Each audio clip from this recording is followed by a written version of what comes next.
Maybe we need to put it on the agenda to get a booster seat. All right.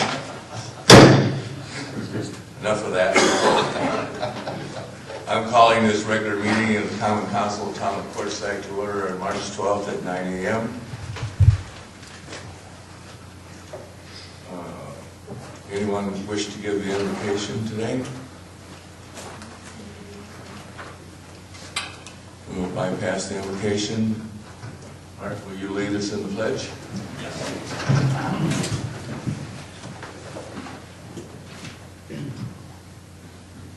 I pledge allegiance to the flag of the United States of America and to the republic for which it stands, one nation, under God, indivisible, with liberty and justice for all.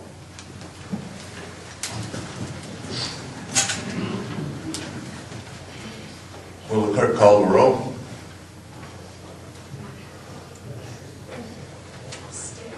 Mayor Foster. Here. Vice Mayor Jewett. Here. Councilmember Anderson. Here. Councilmember Kelly. Here. Councilmember Crooks. Here. Councilmember Workman. Here. And Councilmember Orgeron. Here. Do I have a motion to approve the agenda or amendments thereof? I move we approve the agenda as presented. Second. Moved and seconded. Any discussion? Being none, we'll go to the vote.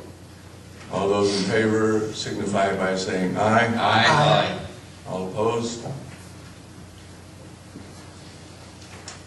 Presentation and proclamations. We have this morning a service award for Rob Troxler. Rob, if you step up.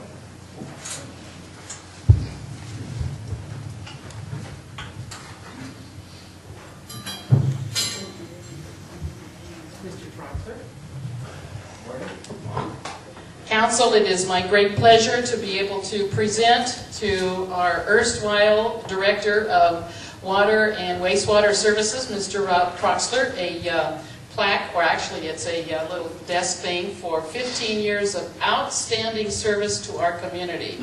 Rob, although I've only known you for about 6 months, it's been a very great pleasure working with you, and I look forward to working with you in the future, and I say congratulations to you.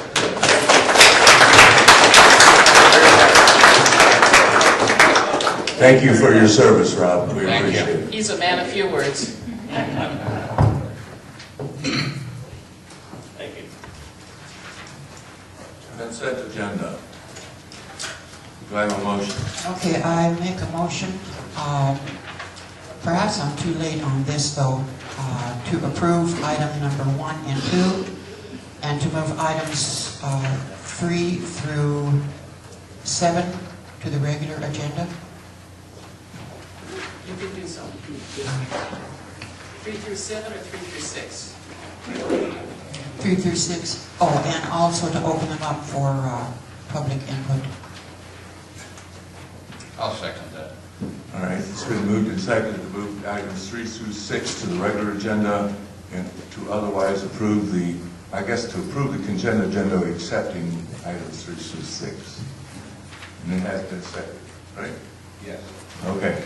All those in favor of approving consent agenda items 1 and 2 signify by saying aye. Aye. All opposed? Unanimous. Okay. Moving forward then. We will go with item 3 of the consent agenda to being in the regular agenda right now. Do I have a motion? I move we approve the purchase of 2 F-250 pickup trucks from Parker Ford at a price below what we would pay under the state master contract. Do I have a second? Second. It's been moved and seconded that we purchase 2 F-150 pickup trucks from That's 250. 250. Okay, F-250 pickup trucks from Parker Ford. Is there any discussion? Yes. Okay, I don't see Emmett here. Oh, sorry about that. You're so little. Yes, would you please speak up, step up to the podium? Good morning. You have to pick Go that ahead up. and pull that Okay, now my first question is this to replace trucks or to add to the fleet? Yes, it'll be replacing 2 trucks, which we will pass down to other departments that can benefit from the trucks. And we purchased the trucks to replace our trucks that are, there's 2 that, one's a 2-wheel drive that's just not really feasible for public. It's on. Hold it right next to the But just to replace the 2-wheel drive that we can pass down to the Parks Department, wastewater, to soften the blow on the general fund was big. Okay, and this is purchased with her funds, correct? Yes, it is. Okay. What was the last year that new trucks were purchased? 2000, I believe it was 2009 was the last one we got the trucks. 2 trucks. Okay. And may I ask, can you give us an estimate of yearly mileage on these trucks? I'm estimating probably around 24,000 a year. Okay, thank you. Anyone else? Yeah.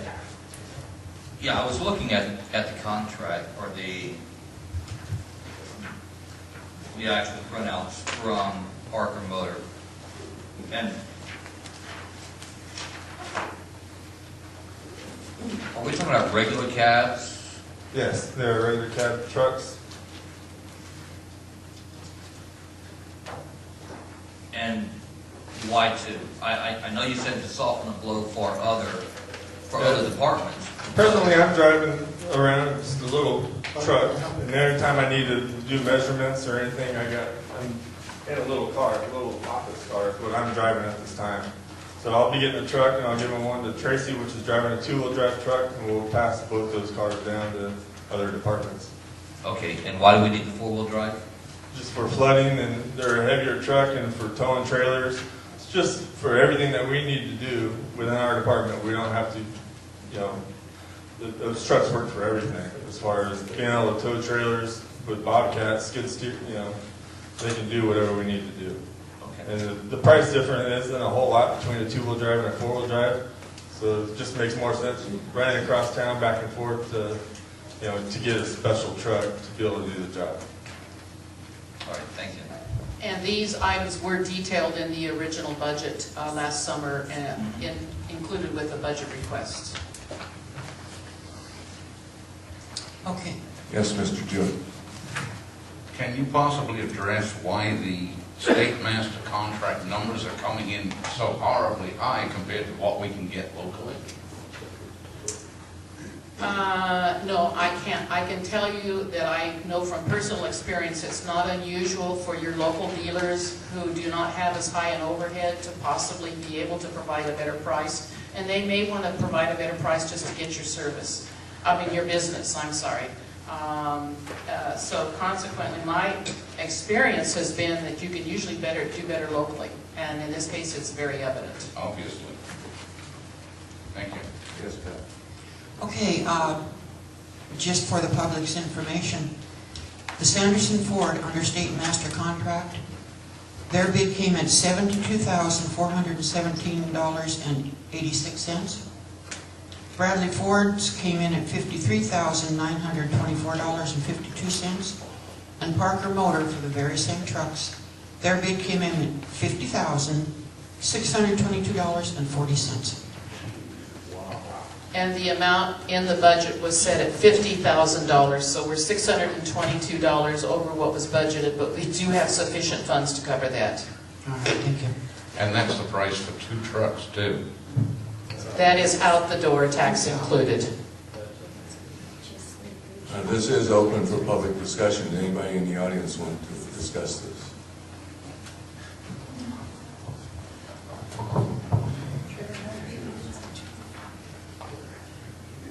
Jennifer Jones, yes, I'd just like to know why we didn't get a quote from Larry Green Chevrolet. The tax rate in La Paz County is about 11%, and the tax rate for things in Blythe is 7 3/4%, and it might save us a lot of money, actually, if we went across the river, and I just was wondering if there was an explanation why we didn't ask for a quote from Larry Green. We try to buy Arizona. Anyone else?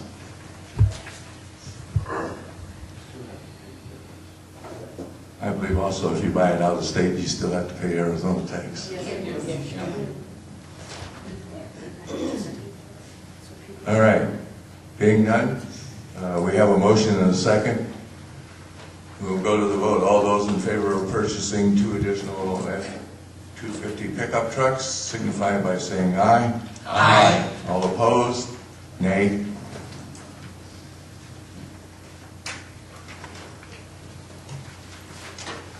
Number 4. Do I have a motion? I move we approve the engagement agreement with Colby and Powell PLC to audit the town of Forsyth's financial statements for the year ended June 30, 2012. Second.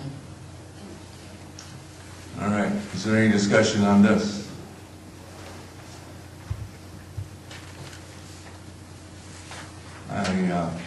I'd like to know why are we re-auditing 2012? Is that what we're doing? We're not re-auditing. This is the audit of the 2012 financial statements. Shouldn't have that been done in August last year? Audits can occur anytime during the 12-13 year. Historically, in this town, we have had our audits done late in the year. My goal next year is that we will be closing out our books early, have our books reconciled early, and be able to conduct the audit early. You may recall last fall, I came to the council and asked for approval to bring on a CPA firm to assist in the closing of our books because cash had not been reconciled for quite some time between the bank and our books. It has taken quite a while, but we are now fully reconciled, and my intent is that that reconciliation will occur on a monthly basis. So that is where we are at this moment. This is the annual audit of our financial statements. And is this the same firm that's been doing our audits year after year? This is the same firm, I understand, that has done our audits for several years. We've had a different firm before that time, and my intent is next year to go out with a request for proposals to look at the possibility of changing auditors, just because it's good business sense to do that every so often. That way the town does not become too comfortable with the independent auditor. Any other questions? This also is open for public discussion if anybody out there wants to ask questions. If not, we'll go to the vote. All those in favor of approving engagement agreement with Colby and Powell PLC to audit the town of Forsyth's financial statements signify by saying aye. Aye. All opposed? Item 5, do I have a motion? Okay, I make a motion that we do not extend this contract past the end of the fiscal year, which will be June 30th.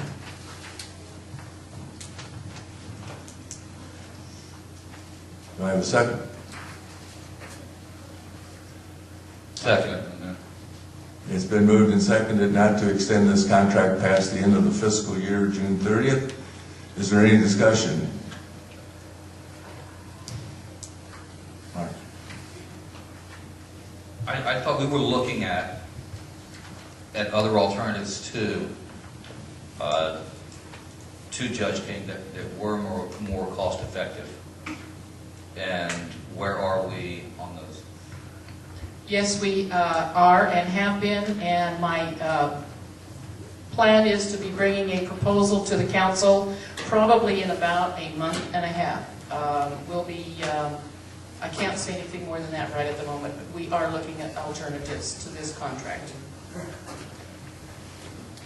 But if we go even to June 30th, then we're locked in with him. I think it said month to month in there, right? It is a month to month. This is a proposal to extend it, but we have the ability to terminate month to month. Okay, so we say a month and a half. So let's say, My estimate is that we will probably see someone coming on board July 1st.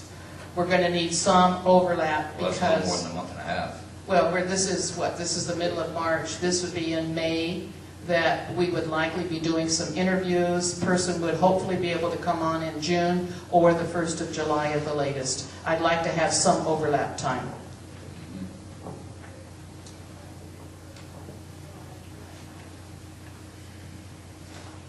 Is that it? I got nothing else. Okay, being nothing further, it's been moved and seconded to extend this contract not to exceed the end of the fiscal year, June 30th. All those in favor signify by saying aye. Aye. All opposed? Nay. I believe the ayes have it. Pardon me, does our attorney have something to say? Mr. Mayor, I was just concerned that the motion was actually not to extend it past June 30th. June 30th. There was no positive motion to approve it to June 30th. All right. Well, maybe we should start that over. You Yes. want to make another motion, withdraw your previous motion. I didn't, No, that was presented. You withdraw your motion. Okay, I withdraw my motion. Now a second. No.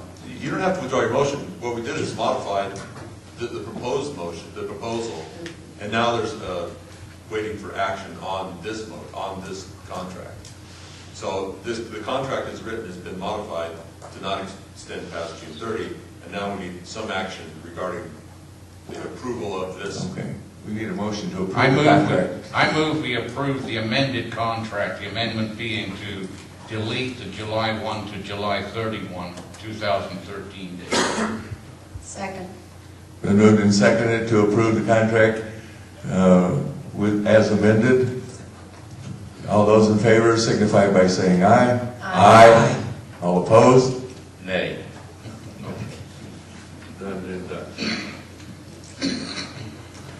Number 6. Do I have a motion?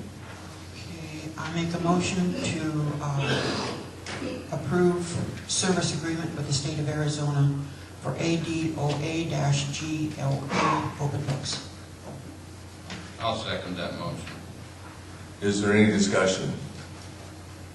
And I'm sure that many in the audience don't understand all these acronyms. If Ms. Bruno would enlighten the people in the audience. I would be certainly happy to do that, and I apologize, you're right. I will try to work harder in the future not to use acronyms because it does create a different language. Recent state legislation requires all cities and towns with a population over 3,500 to post quarterly financial data on their website or on the state's website for any expenditure over the amount of $8,000. Due to the high expense at the local level to meet this requirement, the state has created a website for local governments to use in order to meet these posting requirements.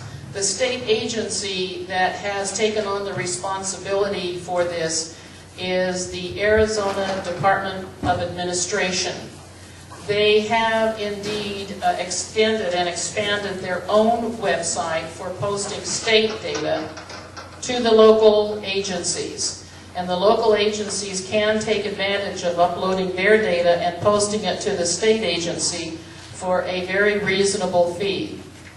The Arizona Department of Administration is proposing that in order to host and provide uploads for this open books service, that they would charge an initial setup fee of $2,000 and employ an annual operating fee for the annual operating cost of $3,000 per year.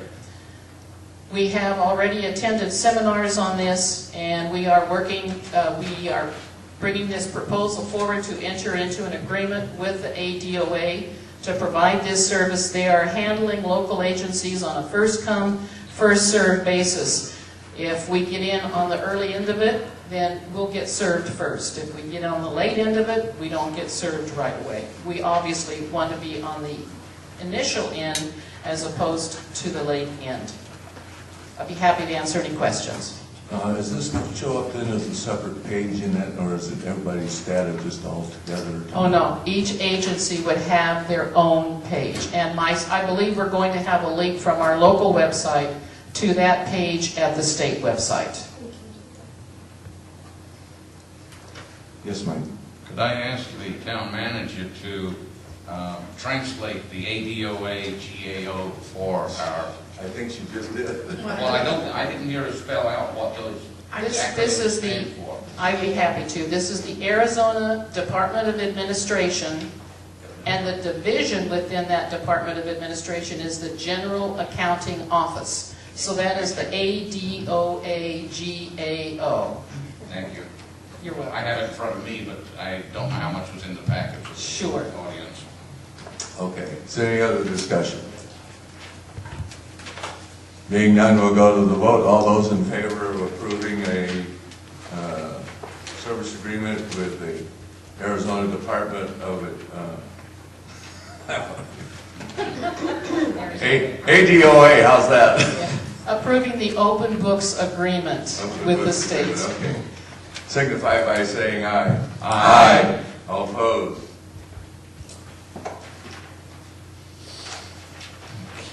Number 7, discussion and possible approval of amendments to the town's 2012-2013 operating budget.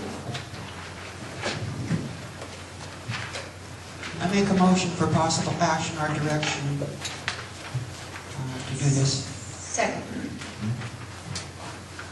Yeah. You know, I'd almost rather discuss this before we make actions. One of the reasons why, and I'm going to bring it out right now, in this budget amendment on the last page is a schedule of events that took place, and I have a problem with it. I was not part of the government at the time, but I was closely following the government, of course, at the time, and I do not remember specific public hearings on the budget process. All I remember is that there was a tentative proposal to publicize the budget, and I don't remember any actions of the council after that. Actually, I will start by saying what's on the last page, and I am going to say shame on you for reading the last page first, which is what I always do, because that is for the 13-14 proposed budget calendar for next year. Okay? Now, let's talk about the current budget. The current budget was ultimately adopted on September the 12th. On July 16th of last year, the council directed and approved that the tentative budget be published. Now, in doing so, the council's legislative intent was clear, and that intent was to approve the tentative budget for publication, and by doing so, by default, they approved the tentative budget. There is no fatal flaw in the action that they took, and in fact, they were not out of line with state requirements. The budget was published in August, and there were public hearings held in, there was a public hearing that was held in August. I don't have the exact date. It was August 10th. Final, but pardon me? It was August 10th. Thank you. August 10th, and the final budget then was adopted in September. I know there are concerns that have been expressed in the community that would disagree with the public hearing aspects of this budget, so I'm just aware. I truthfully believe that even though I wasn't the mayor at the time, I attended all council functions, and I do not remember a public hearing on the budget. Mr. Mayor, you were there. I watched the video yesterday. Okay. And there's supposed to be 2 public hearings. Were there both public hearings? There is no state mandate for 2 public hearings. There is a public hearing that's mandated for the budget in general, and if you are a municipality that levies property taxes, there's what's considered a truth in taxation hearing that needs to occur. Since this town does not receive, levy, or collect property taxes, we do not have such a second hearing. However, and I'm going to now do what I shouldn't do, and that is I'm not going to go in detail, but I'm going to advise you that on the last page of the proposed budget calendar, I am proposing that we have 2 budget hearings, not for the purpose of what I just stated, but just simply to allow for more input time. Very well. I know there are certain people in the audience that were concerned about that. If that answers their questions, that's fine. If not, then we'll go on with the presentation. Thank you very much. Okay, as the council may recall, we did adopt the budget on September 12th, and at that point, the council's intent and direction was that staff go in and review the budget and come back with amendments. In doing the budget revision or budget review, it was quite apparent that there were a number of matters that needed to be addressed. In my mind, the most important thing was to get our books closed. In closing our books, we found that a number of things had not happened. We came forward to the council in the fall, asked the council for approval to bring on an independent accounting firm to assist with our closing, bring our reconciliations up to date. The council gave us the approval to do so, and we proceeded. We have now officially closed the books. We have our independent auditor's separate firm for the purpose of no conflict of interest, performing our annual independent audit.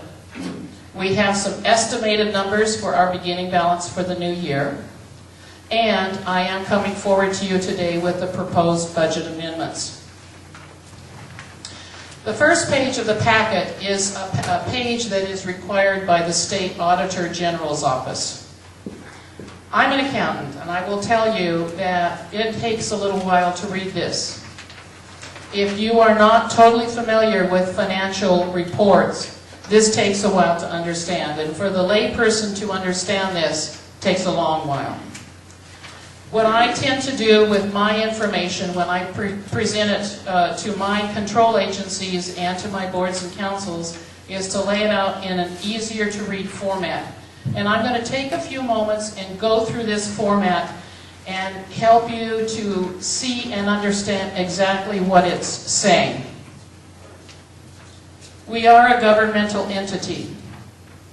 The format that you see here lays out the data that you saw on the previous page in what is called Fund Financial Statement format. What funds does this community as a municipality have?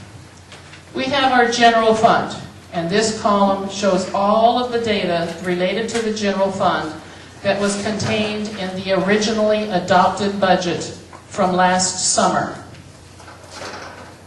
That fund is used for most governmental operations of the town unless there are restrictions applied to the resources or there is some other definition of how items should be accounted for.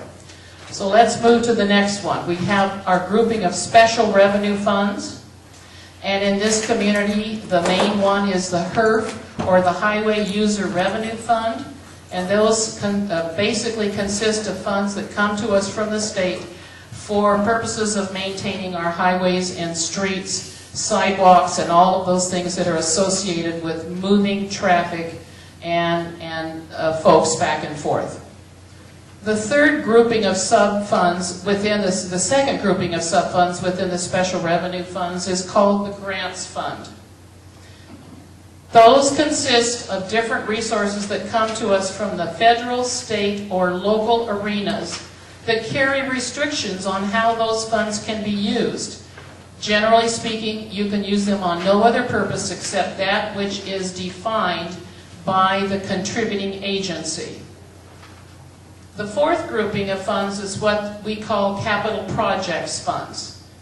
And this basically consists of large-scale construction or other capital-related items that are accounted for in a separate venue. You do the construction, you receive the reimbursements, and it's accounted for in a separate venue. The fourth and final grouping of funds is what we call our water and wastewater funds. These are held in what are known as proprietary funds, and even drilling down what are more specifically known as enterprise funds. Why are these held separately? Because the first sets of funds from general fund through special revenue, through capital projects, are what are called governmental funds. And these governmental funds carry on governmental activities, and they're accounted for in a manner that is prescribed by what is called GASB, which is the Governmental Accounting Standards Board requirements. On the other hand, water and wastewater funds are considered and accounted as business-type activities. So when you look at a financial statement for water and wastewater funds, it looks quite a bit different, especially as you look at the net assets portion, and I'll be going to that in detail. For this presentation on this first page, these are accounted for and held separately from the governmental funds component. Now let's take a look at what makes up each of these arenas. Over on the left-hand side, you see revenues, expenditures, other sources and uses, and so forth. Well, what do all those mean? The first section, which is called the general revenues section, is considered those revenues that are current or ongoing in nature. In other words, in any given period of time, you're going to expect to be able to see those revenues occurring from day to day, from month to month, and from year to year. Those are current, ongoing revenues. Expenditures, the same way. The current expenditures or ongoing expenditures are those that you expect to see from day to day and time to time as we progress through the months and through the years. Why are those separated out? Because as a council, there are 3 areas that you would like to take a look at to see how we are doing. First of all, how do we match up our current ongoing revenues to our current ongoing expenditures before we look at any other supplementary sources of income or outgoing activities? And that's this excess of revenues over expenditures line that you see right here. This is the first cut that you would tend to want to hone in on to say, okay, how do our current revenues match up to our current expenditures? Now let's go to the next level. This is called other sources and uses. What does this tend to include? This includes not only transfers that occur between funds, but it also includes one-time resources and one-time expenditures, such as, let's say we take a loan out to build the wastewater treatment plant. Those would be one-time sources of income, and so you would tend to find those under other sources of income, not under current common operating revenues. You also see, as I mentioned here, the transfers, and in this case it's pretty clear to see some transfers that are proposed between the general fund and the grants funds, and I'll get into that in detail later, and also a proposed transfer from our water wastewater to our HERF fund. And again, I will get into that later. All right, so now we've looked at, for the current year, not taking into account any carryover amounts from the prior year, are we deficit spending or are we not deficit spending? And that is what this second line tells you. This second line right here that says net increase, decrease in fund balance tells you as a council and me as a financial manager that we are, at least for this initially proposed budget, it would appear we are not deficit financing because we have about $5,000 in proposed surplus resources for the general fund. The HERF fund looks like it may be spending down some of its resources. The grants fund looks like it may be spending down some, and so forth. So the last point that we would look at is, okay, if we're doing that, do we have funds carried over from the prior year that would be able to support that spend down? And in the case of the originally proposed budget from last summer, there were amounts that were built in for proposed beginning balance estimates of $780 some for HERF and $52,000 for the grants funds. And so what that means is if you look at our very, very bottom line, are we broke? According to this budget, we would have about $5,000 in remaining fund balance for the general fund. We would have about $500,000 for the HERF fund. We would have done what I would expect to see in the grants fund, and that is we've used all of the grant revenues that were directed to us, and so forth. So this is what is called a fund financial statement. Current revenues versus current expenditures. What's the difference? Any one-time sources or uses or transfers? What's the difference? Any beginning balance? And what is our bottom line? And this purely restates what I showed you on the previous page. Now, in doing our budget revisions, we looked at first our revenues. And what I've done with this display is broken it down into our general fund arena across this top section. The next section is our HERF fund adjustments, proposed adjustments. The third section is our grant funds, proposed adjustments. And the fourth section is the proposed revenue adjustments to our water wastewater funds. How have we approached this? Well, we felt that for purposes of making this analysis, we needed to look at the 11-12 actual revenues received. That's the year before this year. And then I wanted to look at what was in the original budget that was adopted by the council late last summer. Then I wanted to look at two different arenas. Number one, a year ago, as of February, what had our revenue receipts looked like? And how did those revenue receipts compare to this last February? In other words, are we even on the board? Are we behind the board? Are we ahead of the board? And what's the difference? So using that concept then, I looked at the elements of each of those funds that it appeared some adjustments might be warranted or we should look closer at. Our main revenue generator, remember I stated, this town does not collect property taxes. Our main revenue generator is from city sales tax. Last year we collected $1.1 million. The original budget proposed that we would be receiving $1.25 million for the current year. By the way, that estimate comes, we work with the state in garnering that estimate. As of February of last year, we had received about $391,000. As of February of this year, we've received $666,000. Why so much more? Because there has been some major construction going on at the east end of town, and that has generated some tremendous sales tax revenues at our local level. So if we look at our year-over-year revenue, we're about $277,000 ahead of the game. Now, I will tell you, for the purpose of being conservative, I am not proposing an increase in our sales tax budget yet, because I want to approach this from a conservative approach. And so consequently, for this adjustment, I am not proposing an increase to the original budget. I am proposing no change at this point in time. As we get closer to the end of the year and we have a better feel for our continuing receipts, then when I come to you with year-end adjustments, we very well may be updating that number.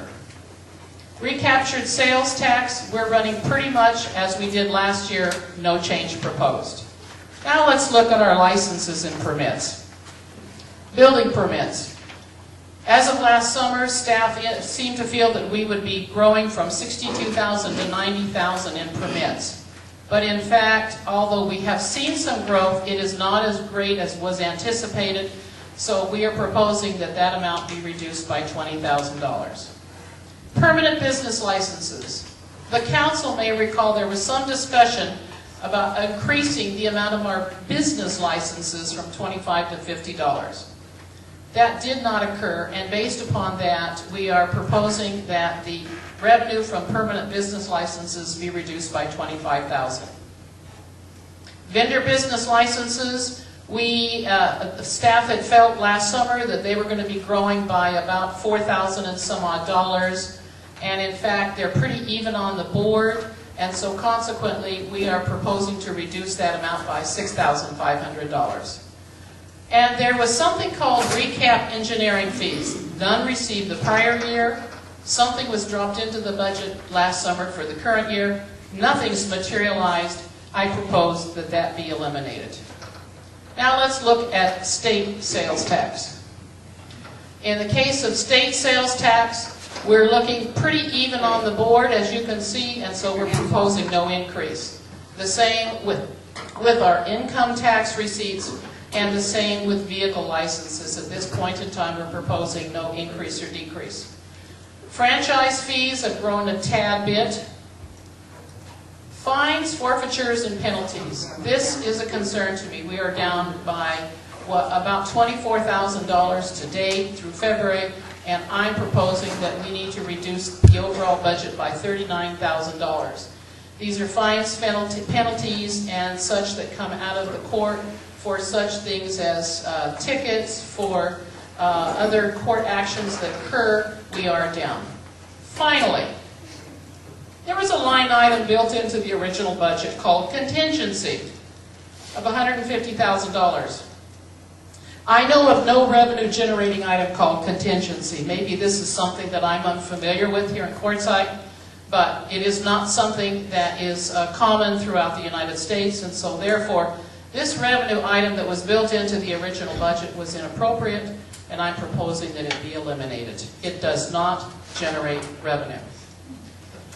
Highway User Revenue Fund, minor adjustments, down about $12,000 for the two areas that you see here. All of the other income in HERF are expected to come in as targeted. Excuse me. Grant funds. Grant funds, if you receive the revenue or receive the approval letter, you're going to get those funds, you expend them, and you're reimbursed.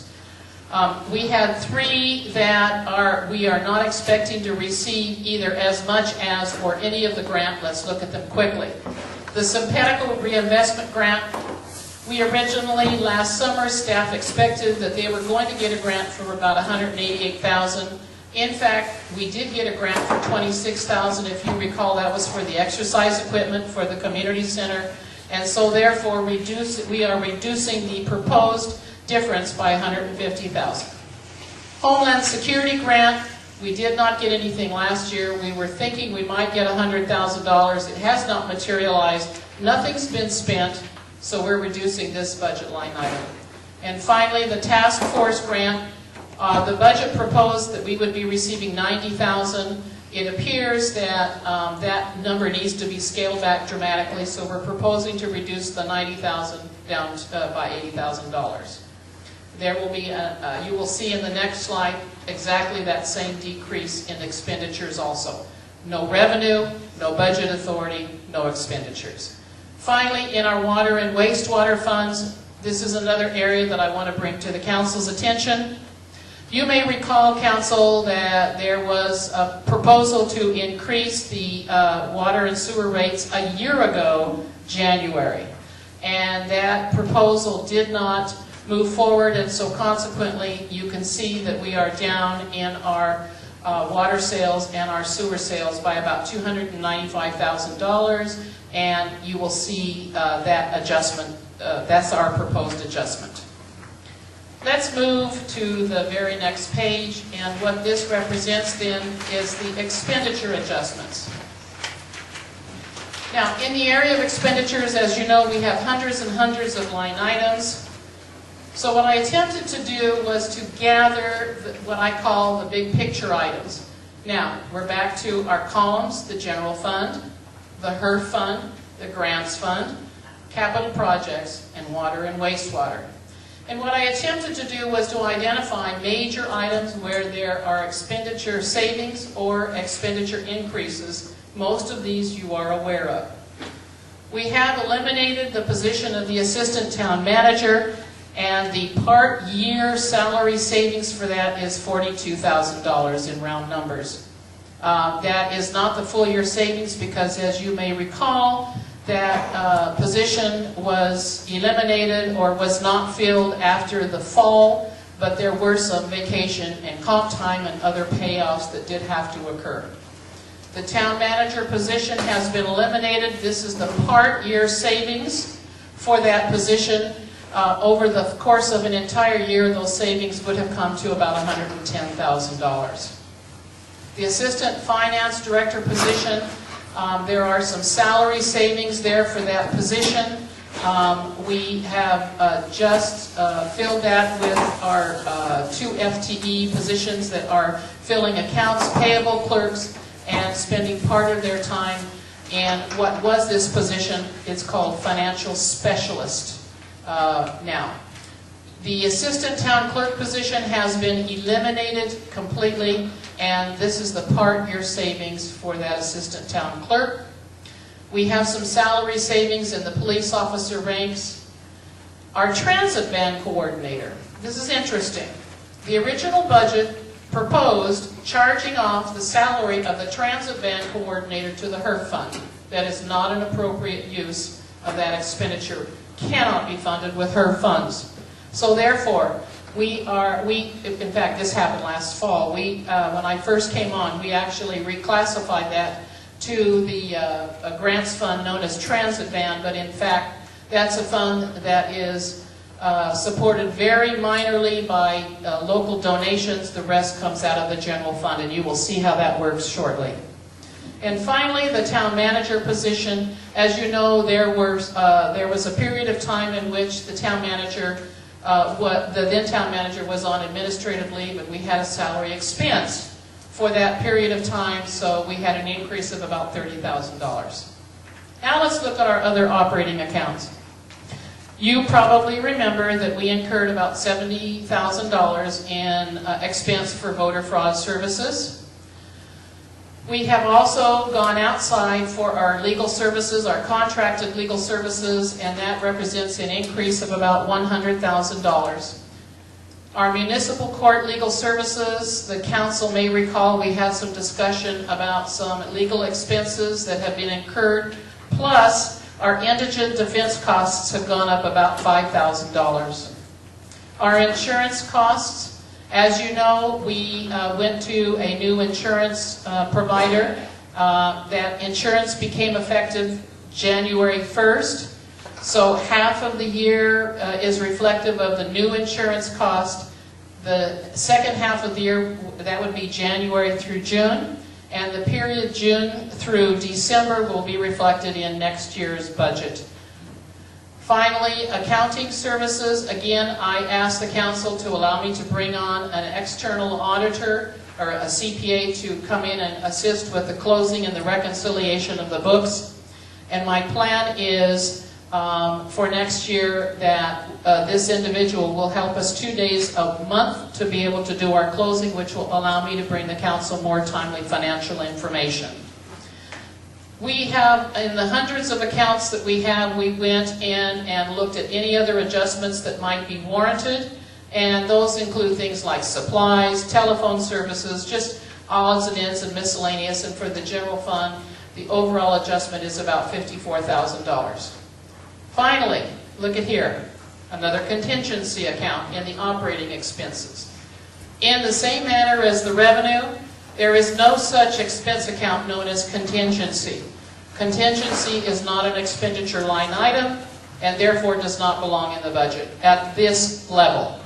And so consequently, we are removing that line item. Finally, in the grants funds, the 3 that I mentioned in the revenue component, this is the concurrent expenditure, proposed expenditure authorization reduction for those 3 funds: Simpatico, Homeland Security, and Task Force. So when we get done reconciling both of the revenue adjustments and the expenditure adjustments, if you will turn to the next page, this is how all of those revenue adjustments and expenditure adjustments lay out against our fund format. Here's our funds across the top, and down the side is our various components, the revenues, expenditures, and so forth. And so I'm going to hone in on the general fund. If you hone in on our total revenue adjustments for the general fund, we're reducing the budgeted proposed amount by $242,000, which is inclusive of that contingency amount. This amount ties back to that page that we looked at a little bit ago that said revenue adjustments. You'll see all these numbers tie up. Expenditures the same way. Now, remember I mentioned on the expenditure side that the transit van coordinator's salary was being moved from the HERF fund to the grants fund. The grants fund does not even come close to funding the cost of our transit van services. And so consequently, it really becomes something that the general fund needs to support. So under other sources and uses, I'm proposing to increase the transfer from the general fund to the grants fund to support that same expense. That's why you see here what you see. Finally, I have dropped into the proposed adjustments the estimates that I have received from our auditor for our beginning balance or net assets, as the case may be, to our general fund, our HERF fund, and our water wastewater. And so you will see here that the general fund estimate is about $2.7 million, increased to what was originally budgeted, which was nothing. HERF, you will see the result of this proposed increase when we look at the next slide.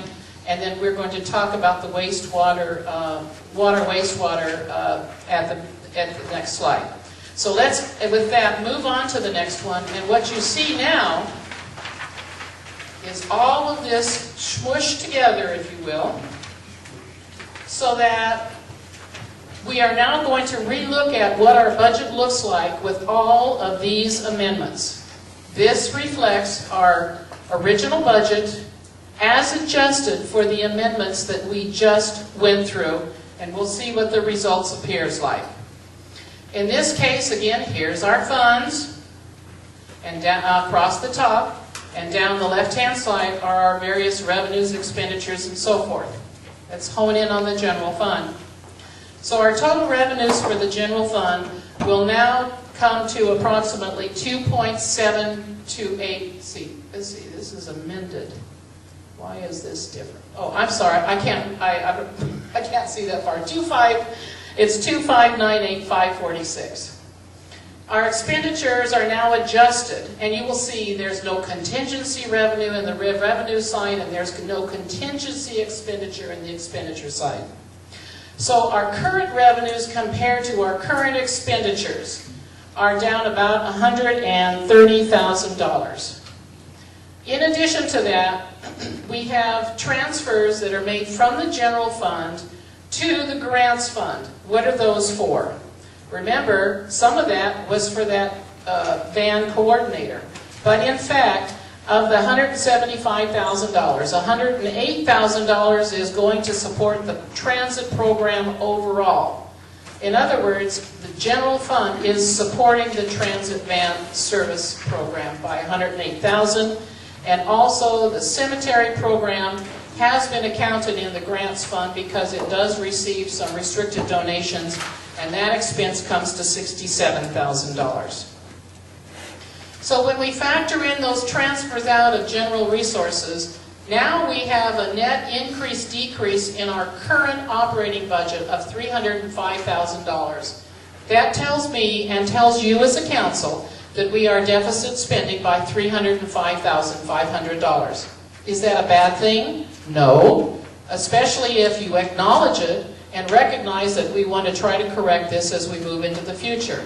So the next question you would ask of me is, do we have the resources to support this? And the answer is, here is our beginning balance of $2.7 million. And so consequently, are we broke? Absolutely not. Our ending fund balance for the general fund is looking at about $2.4 million. Now, I want to bring something else to your attention. It's here that we would stipulate, that the council would stipulate that they want to have an amount set aside for contingencies or economic reserves or rainy day funds, however you would want to characterize it. And it's out of the components of the ending fund balance that the council would say, well, let's reserve so much for a project. And that would be designated and reserved, and it would be set aside out of that ending fund balance. The council may say, let's set aside so much for contingencies. And in this case, we have seen in the past budget a $150,000 contingency account. Well, in fact, this is where the contingency would be accounted for, because all it's saying is we have a set-aside amount of $150,000 for contingency purposes. And if indeed that contingency account were set up, as we're proposing here, then we would have an entirely unassigned fund balance remaining of about $2.2 million. Now, in the case of HERF, this budget is reflecting the adjustments that we showed. The net adjusted fund balance for HERF is $4.5 million, and there is a small planned spend down of that of $200,000, so we would have a remaining fund balance of $4.3 million. Now, you might say to me, well, what kind of cash do we have in the bank? The cash that we have in the bank as of this point in time when this was put together is $3.2 million. The difference represents receivables and other activities that are either from another fund or from outside sources.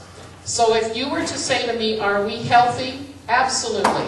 Are we a quote-unquote going concern, which is an accounting term that you may have heard bandied around? We are not a going concern. We do not have unhealthy balances, and we do not have an unhealthy cash position. Now, I would like to spend a couple more moments and talk to you about the water wastewater. Remember, I said that the water wastewater is accounted entirely different than the governmental funds. It's accounted for as a business activity. So when you see the regular revenues and the regular expenditures, it looks pretty much like everything else does. Current revenues, current expenditures. But here's something different. Number one, and we're going to look at an accounting of this over the last numbers of years, but over the last years, the HERF fund has defrayed expenses that have been incurred by the water wastewater. And this is a planned beginning repayment of the amounts to the HERF fund, and we're going to review that in detail in a moment. But even more so, this indicates that there's about a $2 million net asset amount in our water wastewater. Sounds pretty good. Except that, remember, this is accounted for as a business activity. This not only includes cash, but it also includes a full valuation of all of our infrastructure. In other words, all of our wells, all of our sewer systems, all of our wastewater treatment systems. Everything is valued and included in this amount. Our debt service, in other words, the full value of the loans that are remaining, are included in this. So when you see this, this is not spendable income. In effect, this is basically resources or assets, such that if the wastewater and water systems were shut down tomorrow, this is how much we would expect that we would have out of it. So that's the one fund that we cannot look at as a piggy bank. It is not, those resources are not available for general expenditures. They're restricted solely to the water and wastewater arena. I mentioned HERF. Let me turn you to the next page. I have been asked by council members to give an indication of what's gone on with HERF in the past. I talked to our auditors, and I've also reviewed the financial statements, the audited financial statements over the last numbers of years.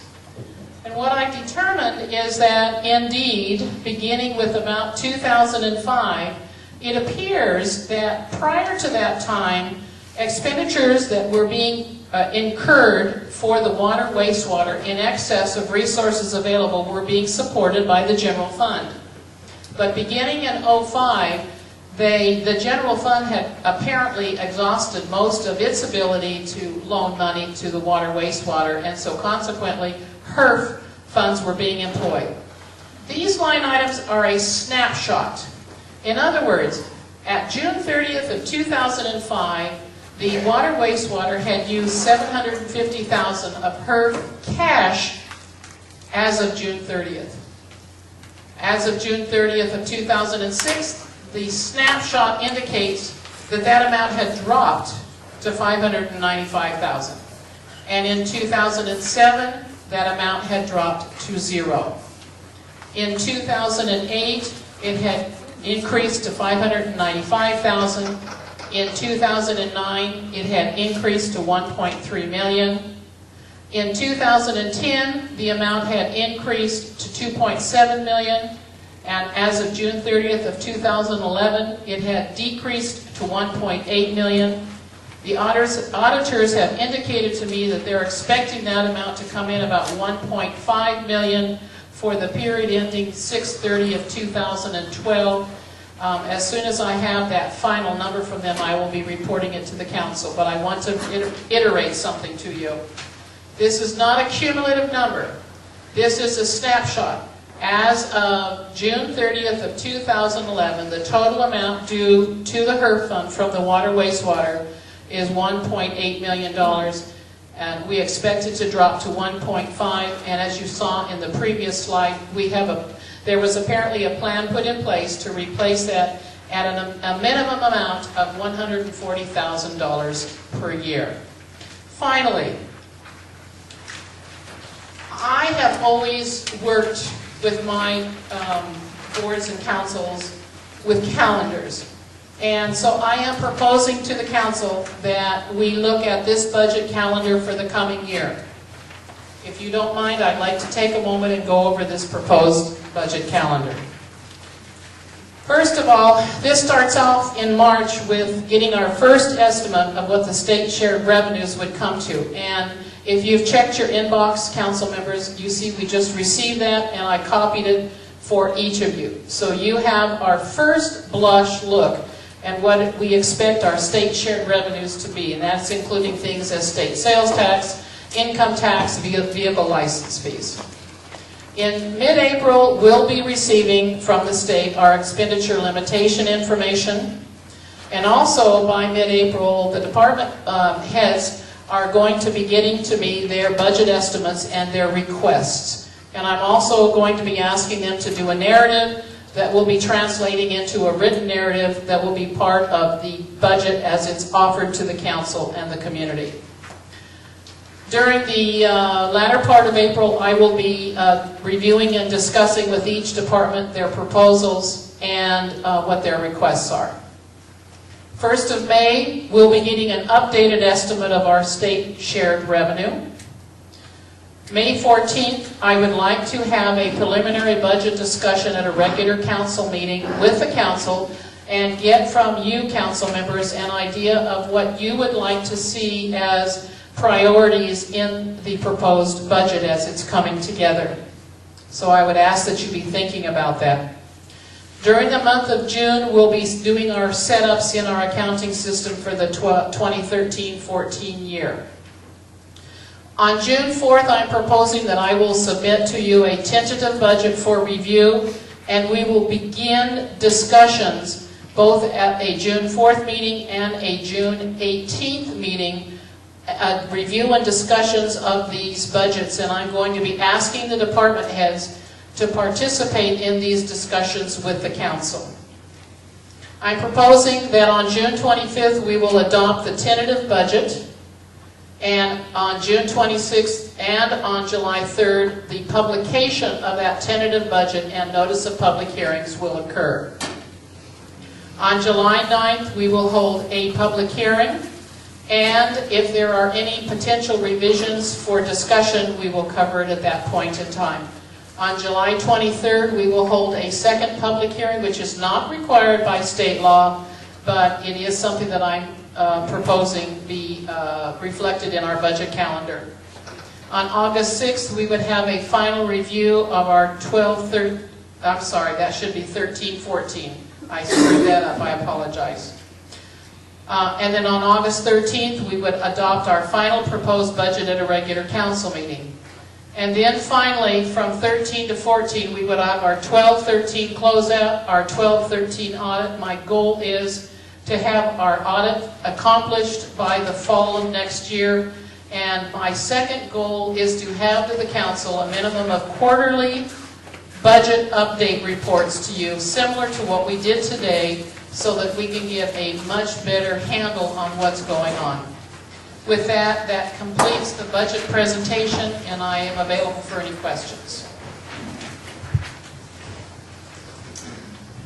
Okay, anyone have questions?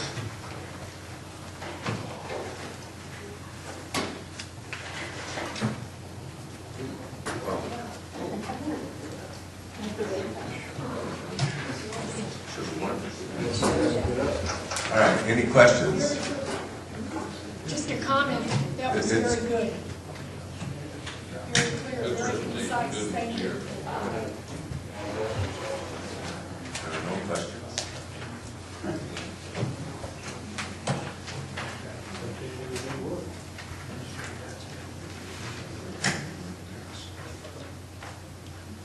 I forget, did we have a motion on this already? No, Okay, all right. So there's no discussion, do I have a motion? I move we adopt the proposed, the budget amendments for the current year budget. Second. Been moved and seconded to approve the amended budget. Is there any further discussion of that? Being none, we'll go to the vote. All those in favor of approving the amended budget signify by saying aye. Aye. All opposed? Nay? Ayes have it.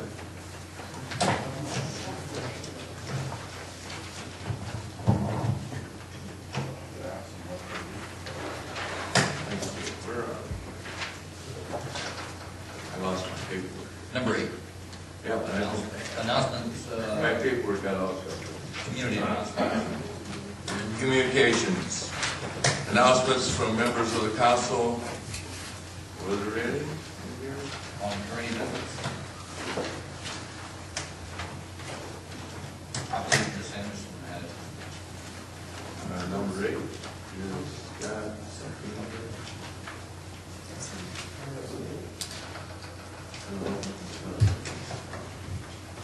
something about a payroll review and under number 8. that actually belongs under tab 9. Okay. So there is nothing under 8 then? Council. Miss Anderson does. I don't see it in the book. These are just general, But when I had a general, you wouldn't allow it, so it had to be in the book then. no, sir, yours was not general. Mine was general, it was the mayor's report. If the mayor has a report, I have to put it in the Yeah. book, huh? It's not a general report if I do it? that's not what the discussion was at that point in time. It was. It was not. It was. How do you know? Wouldn't let me give it. How do you know what my This report is was? a point, Mr. Mayor, where those that have general community announcements or events that are happening here in our town. You suppose that when I was giving an announcement, it wasn't a general community interest? When asked, why didn't you say so? I didn't have to. You said I didn't have it in the book, I couldn't give it. That's not what I told you. I know. I think you need to go back and review those. I know. But we're dealing with this at hand, in which, Okay, we're gonna let this go because you can do your rules the way you want them, so we'll let it Point happen. of order.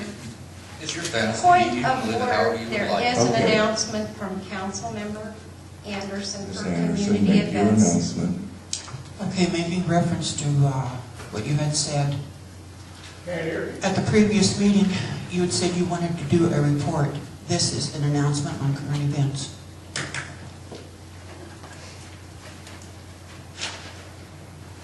All right.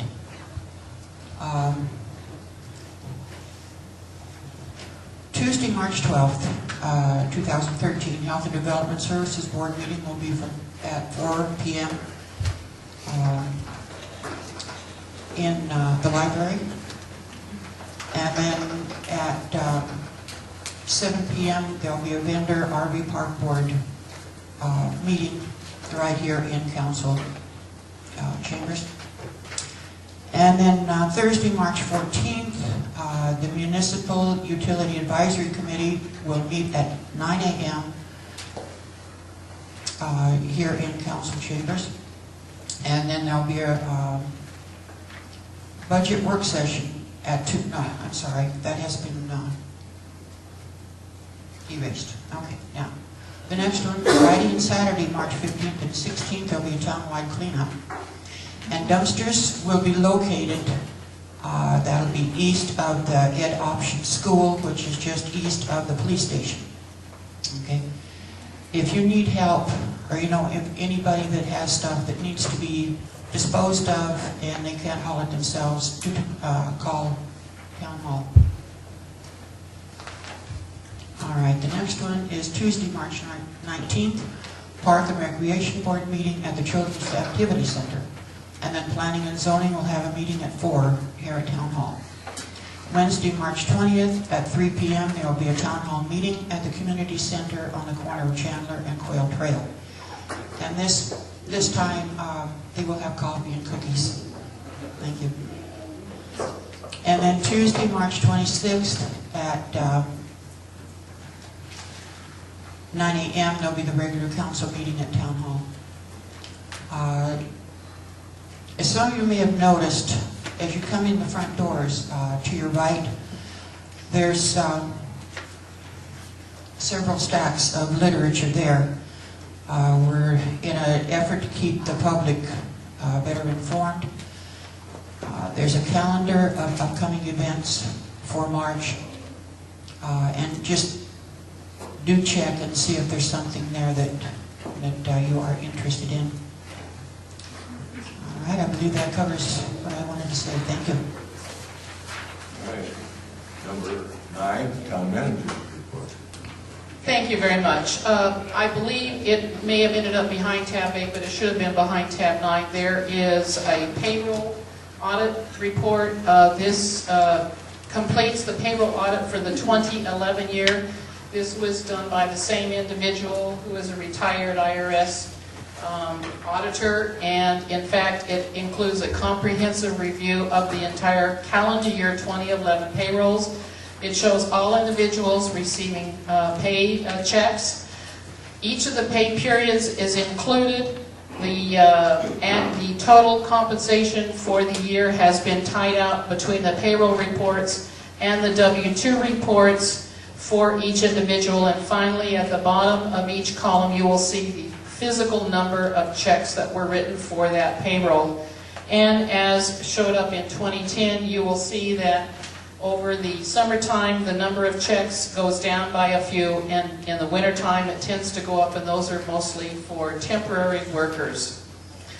Also, I wanted to let the council know we will be providing to you the exact date. I believe it's April 4th, but we're going to be holding 2 public hearings for the receipt of CDBG, which is Community Development Block Grant Funds. We expect to be receiving about $167,000, and we are going to be asking for input from the community on what they would like to see those resources used for.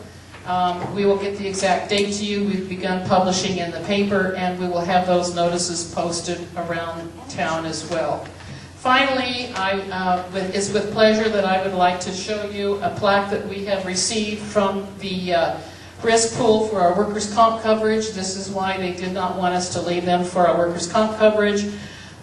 We got an award of excellence for a less than 10% loss ratio on our workers' comp program. This is, I believe, the 3rd or 4th year in a row that we have received this. And they were very happy to be able to bring this to us. Thank you. Communications from citizens. Step to the podium and give us your name. My name is Angel Lund. You gotta pick it up and hold it almost. Yeah, you do. My name is Angel Lund. I am the president of the local Gold Prospectors Association of America, Parker chapter, and I wish to bring to the council something that happened at our local, the first year that we had the Gold Expo here. We found out that we were overcharged the vendors. Instead of being charged the 3-day $15 fee, we were all charged $50. We were also harassed by the permit technician who would not give us her name. She was very rude and obnoxious to everyone there. This was brought to the city's attention. Right after that, I've been in contact with the city, specifically, I believe your last name's Bruner? Bruner. On several occasions, and this has still not been taken care of. I've asked to be put on the council, the agenda. That was not possible. I could not find out when the council meetings were. I could not find out any information on here, nor was I provided with that information when I came all the way down here.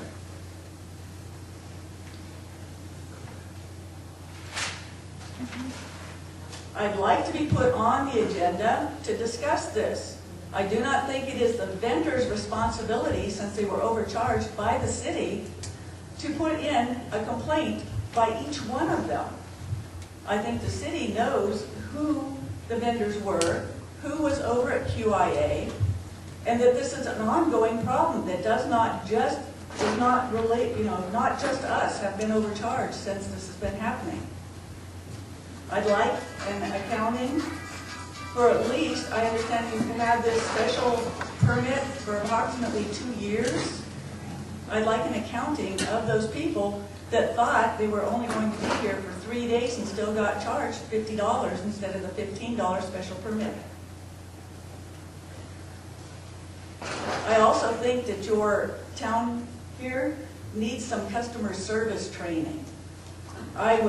Very rude people here. I am just appalled.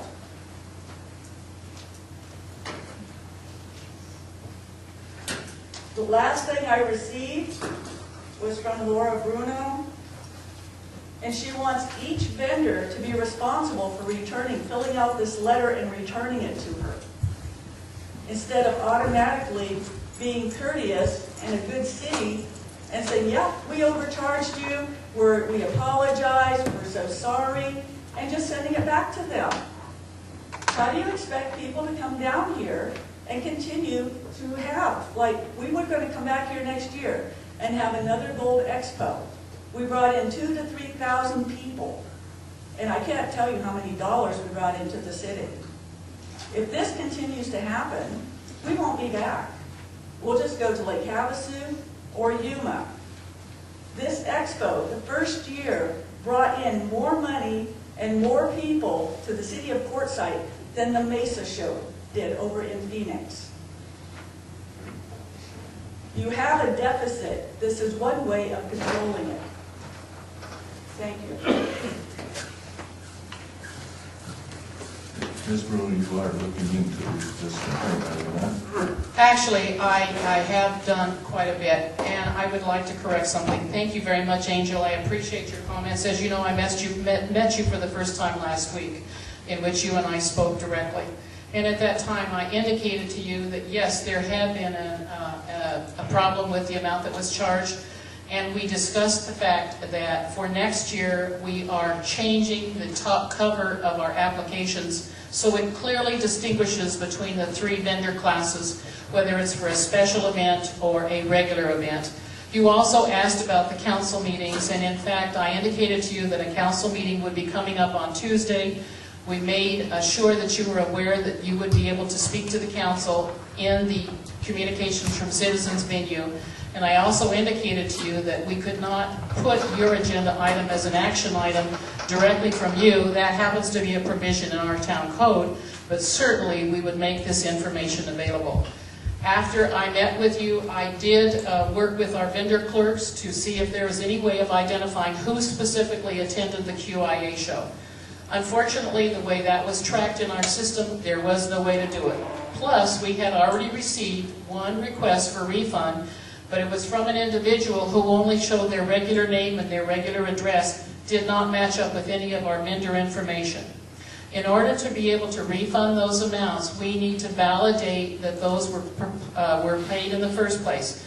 We created a very, very special, simple form that simply asks for the name of the vendor, their address, and their signature. That becomes our documentation for being able to pay out those town receipts back to the individuals.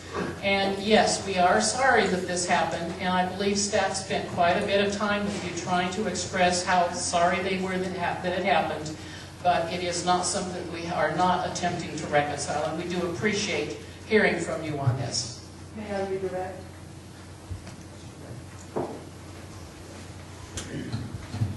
Ma'am, I've spoke with you several times on the phone. I spoke with town clerk several times on the phone. At no time was I provided with any information as to how to get on the council's agenda No time was I provided with any rules or regulations. No time was anyone even halfway courteous to me on the phone. You're talking about next year. Well, what about this year and all of the other people that have only been here 3 years? Or since you've had that special permit. The person that came to the gold show was obnoxious, and there was never any suggestion that there might be a 3-day fee. She demanded $50 instantly from us.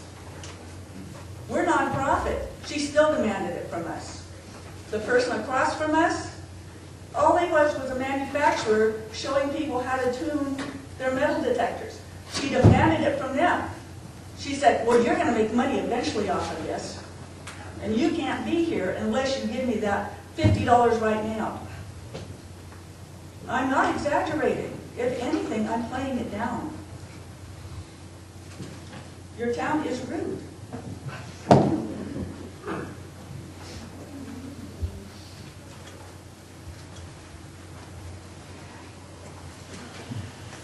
Jennifer Jones?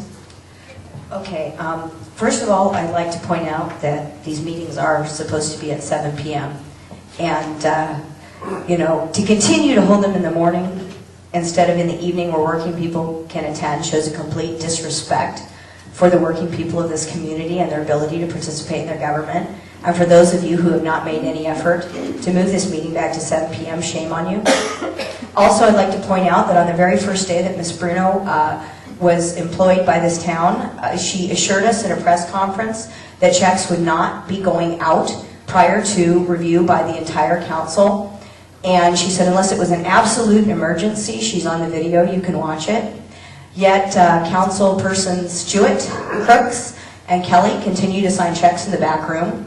And we continue to approve only a ledger of checks that have already gone out, that they couldn't possibly every single one be an emergency. Clearly, they're not. Again, shame on you, shame on you, shame on you. I would also like to talk for a brief moment about the budget, since it was not open to public discussion. I did not see anything in that budget related to the, and I may be wrong on the amount, but I believe it's a $6.1 million grant/loan package between the United States Department of Agriculture and the Water Infrastructure Authority of the state of Arizona. So I'm not sure if the budget going forward is going to be addressing that grant loan package, which has to do with the expansion of the wastewater treatment plant, but might I add, apparently not the filtration of the actual water itself. I noticed in the HERF page that it only listed the HERF money due back to the wastewater treatment plant, so I'm going to work under the assumption that the creative financing of the prior administration was to allocate all deficits into the wastewater treatment amount, and that the overspending of the general fund that was noted in the past was just overspending. I might suggest that this council consider taking the HERF monies out of the general fund bank account and stop commingling the funds. It might make it a little easier to keep track of. I'd also like to point out that by eliminating the position of town attorney at about $70,000, it was replaced with the contracting of legal services for $100,000. That's a $30,000 increase. If you're looking to adjust the $300 and some odd thousand deficit that the general fund will be operating upside down in, you might want to consider addressing that. Also, if you're looking to save a little money, I might suggest that you consider an IGA with the county to turn over the planning and zoning / community development, whatever you want to call it these days, to the county. The county has an award-winning building inspector. The contractors respect him. At one time, the town did have an IGA with the county to provide the service, and since that's where the property owner's property taxes go to the county, you might want to try getting a little something back for your money by considering that. Also, you might want to look into the possibility of signing an IGA to outsource our court system. The Parker magistrate judge, I believe, gets about $26,000 a year compensation for being magistrate judge, yet we continue to keep a magistrate judge at, I don't know, I could be wrong about the number, about $80,000. So there's a little bit of overspending in that respect also. And then further, if you're going to look at saving money, I'm going to suggest that the months May through October, you consider taking this town to a 4-day work week so that you can shut the air conditioning off on Fridays. I believe that the county operates that way, and so does Blythe, California, and it would save you a huge amount, maybe $30,000 or $40,000 a year in electrical bills. Thank you.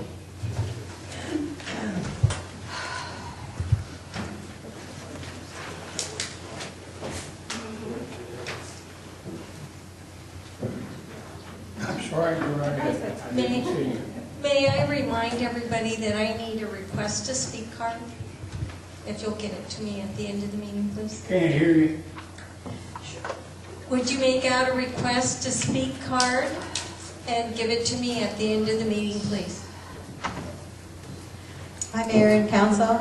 Shanana Rain Golden Bear. I'd just like to correct the date for the townwide cleanup. I believe it is March 22nd and 23rd. Is that correct? Yes. It was wrongly put into the newspaper. And also the date for the CDGB is April 3rd at 2 o'clock and 7 o'clock. Right, I thought it was the 4th, but you may be right. And we are going to be getting that posting out all around town and to the council. Great. And the other thing is, I'm really glad, I'm really glad to see an action plan for the budget hearings for next year, because as you all know, the council never even discussed the tentative budget of 2012 to 2013. They implied consent, but they actually, y'all never did discuss it, and you were told you could not discuss it at that July meeting. So I am really glad to hear that you have a plan to discuss everything and put it out in open. So congratulations and thank you, Laura.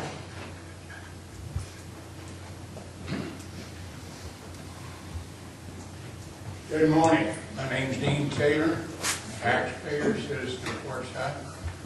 I've noticed in the last few meetings that there seems to be some misconception about freedom of speech or rules of the body. I hear one councilman say, no, you can't do that. Y'all seem to be a council that is totally divided.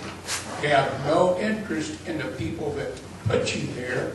I know this is a very definite fact for a couple of you. You should recognize the mayor as the chief executive of this town. If he wishes to speak, he should be allowed to, just like the rest of you stand up and speak anyway. I cannot imagine a body being elected by the people behaving in the manner that you people are behaving. I helped get one of you elected, and I apologize to the citizens of Quartzsite for helping get that gentleman elected. He's a disgrace, and all of you should think about your feelings. Whether you like Mr. Foster, or you like Mr. Jewett, does not matter. You should get on with the business of our town. Forget this personal victory, and I'm going to shut the mayor up. That's not right. Each of you know it's not right. I'm going to do everything that I possibly can to see that those of you that don't represent this town are gone. I'm going to campaign that if you're not for the town, you should not be sitting up there. It should be for the town, and you should work together. If you can't do that, you ought to step down. And you ought to step down. And you ought to step down. Thank you for your time. Anyone else? If not, there's no further business before the council. This regular meeting of town council is adjourned.